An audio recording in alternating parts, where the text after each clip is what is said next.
All right, welcome back to part 2 on the bandsaw from Bob's 2-Car Garage. Kind of left you hanging last time. Sorry about that. Told you that I was going to tell you what the most important rule on the bandsaw is. And I'm going to give you that right after the bumper. Hi, my name is Bob, and I love my 2-Car Garage.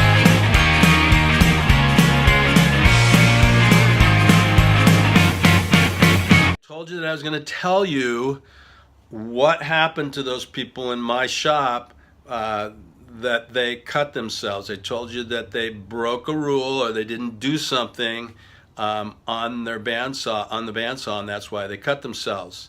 And it's a really big deal. I think it's the most important safety rule of all, so I want to make a big deal out of it. And that safety rule is always adjust the blade guard. This is the rule right here. Adjust the blade guard 1/4 of an inch above the stock. So this is the way it's done. This is your guard mechanism right here. It's integrated into the guides and the thrust bearing.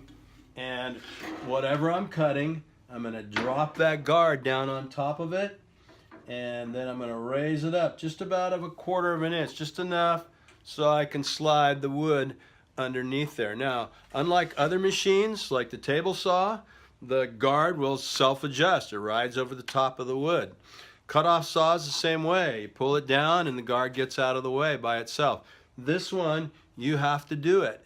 And a lot of people are just in a hurry, and so they don't do it. I see people using the bandsaw like this all the time, even on some of the videos that you're going to watch on YouTube. And they're skilled, they do a good job, but it's dangerous. That's a lot of blade right there being exposed, and you must set the guard. It's very important.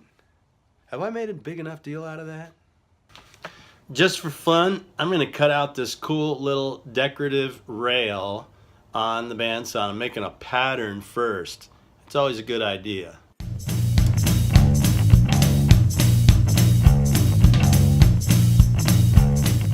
All right, when I'm working on the bandsaw, I want to not back up too much. The bandsaw has no mechanism that keeps the blade from getting pulled off the wheel this way. It takes a bit of force for it to happen, but for the most part, I want to be going forward, so I kind of got to plan out my cuts. I've got this rail right here that I'm going to cut out, and when I get to this point right here on the bandsaw, I'm not going to be able to make that turn, so I'm going to have to back up, but I don't want to back up, so I'm going to make a little cut in there like that.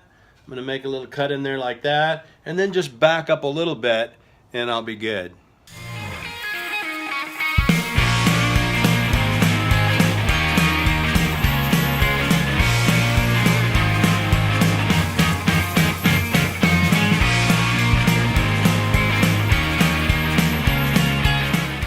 Looky there, a nice, pretty little decorative rail. Bandsaw is going to let you know if you're trying to turn too tight.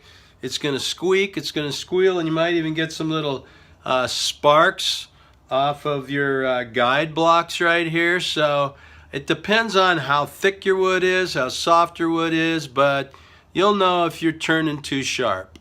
And now I'm going to switch out this blade and put a narrower blade on it. I'm going to put a 1/4 inch blade. That was a 1/2 inch blade because I want to do something kind of fancy. I live in Southern California, and so my family and I, we go to Disneyland a lot, and we like to do this, draw pictures of famous Disney folks. So we got Winnie the Pooh, not my favorite. Cheshire Cat, he's okay. Jack Skellington. Oswald. Ha! Yeah, let's see who else we got. Olaf. Kind of a bizarre drawing of him, but anyhow, after careful consideration, I decided to do Mickey. Even though I've swapped this blade out with a really small blade, it's got a 1/4 inch blade on it, so I should be able to make really tight turns.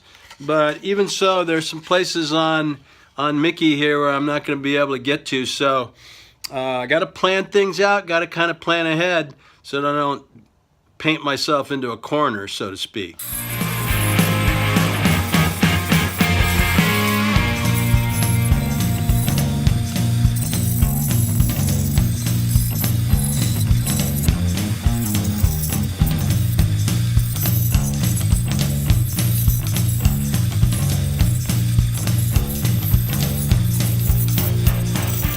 Does that look like Mickey?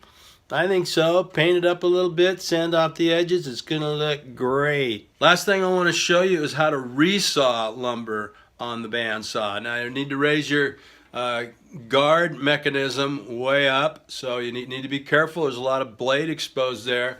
You need to set up a fence.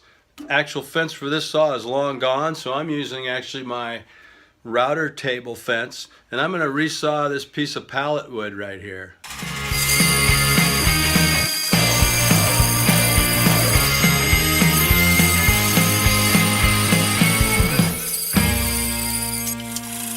Two pieces of nice thinly cut pallet wood that I can use for something pretty. The second most important safety rule on the bandsaw is to keep your fingers away from the cutting path right here. There is a corridor where you're going to be pushing into. You want your fingers to be on the outside of that all the time. If you have to do resawing like we just did, then use a push stick to push your wood all the way through the saw. You want to keep your fingers. All right, thanks for watching.